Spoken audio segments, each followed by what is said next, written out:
কারণ বাজার এলাকায় যেহেতু আমাদের অফিস, আমরা যে সংবাদ প্রকাশী বলি আর এক টাকার খবর, এটিএন নিউজ, এটিএন বাংলা, আর টিভি সবই তো আমরা এই জায়গাটার মধ্যে, ৭১-এরও এখানে অফিস আছে। সো ইত্তেফাক, অন্যান্য অনেকগুলো, এখানে আমরা প্রায় ৭০০-র মতো মানুষ প্রতিদিন আমরা ইফতারের আয়োজন করি। ওনারা এক রকমের একটা নিশ্চিন্ত মানে থাকে। এই যে এখন আমি হেঁটে আসতেছি, তখন একজন বয়স্ক মানুষ লাঠিতে ভর করে, পিঠে একটা ঝোলা, উনি আসছেন। আমি গিয়ে বললাম কি কাকা রোজা আছেন? না, হ্যাঁ রোজা আছি। ইফতার করবেন না? হ্যাঁ আপনাদের এখানে ইফতার করব। এই যে এই কথাটা যখন বলে খুবই শান্তি লাগে। আর আপনি যেটা বলছিলেন যে বাজারের যে অবস্থা, হ্যাঁ বাজারের অবস্থা গত বছরও কিন্তু তাই ছিল, বা কোনো না কোনো জিনিস, সেই বেগুনের দাম, এই 400 টাকা পেঁয়াজ, এই 500 টাকা কাঁচামরিচ ইত্যাদি, এগুলো তো থাকেই প্রত্যেকবার।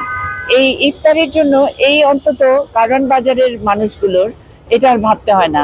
তরমুজ কি 800 টাকা কেজি বিক্রি হলো, নাকি 100 টাকা একটা তরমুজ বিক্রি হলো, এটা নিয়ে তাদের ধারতে হয় না। কারণ এখানে আমরা সম্মানের সাথে এবং হাইজিন মেনটেন করে, বিদ্যানন্দ মানেই কিন্তু মানুষের মর্যাদার প্রতি মর্যাদাটাকে আমরা ভ্যালু করি, আমরা তাদেরকে মর্যাদার সাথে খাবারটা পরিবেশন করি।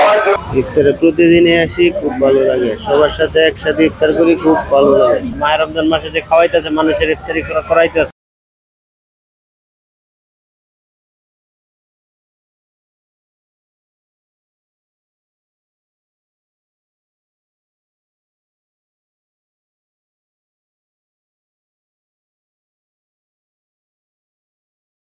নগর আরো জায়গার চেয়ে এটা সুন্দর, সিম কার্ডটা বাড়ি করে যেরকম খাই এরকমই লাগে।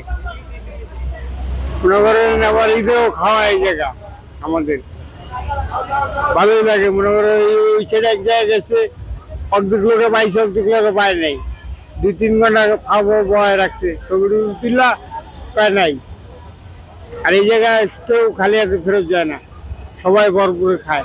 যা দেয় আল্লাহর মধ্যে আলহামদুলিল্লাহ, একটা লোকের ভরপুরে খাওয়া যায়। এখানে ইফতারের আয়োজন ভালোই হয় আল্লাহর রহমতে, সবাই ইফতার মাহফিল করে।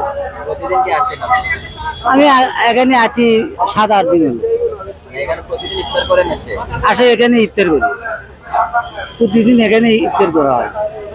সংবাদ, ফিচার ও অনুষ্ঠানের জন্য ভিজিট করুন সংবাদ প্রকাশের ওয়েবসাইট এবং যুক্ত থাকুন ফেসবুক পেজ ও ইউটিউব চ্যানেলের সঙ্গে।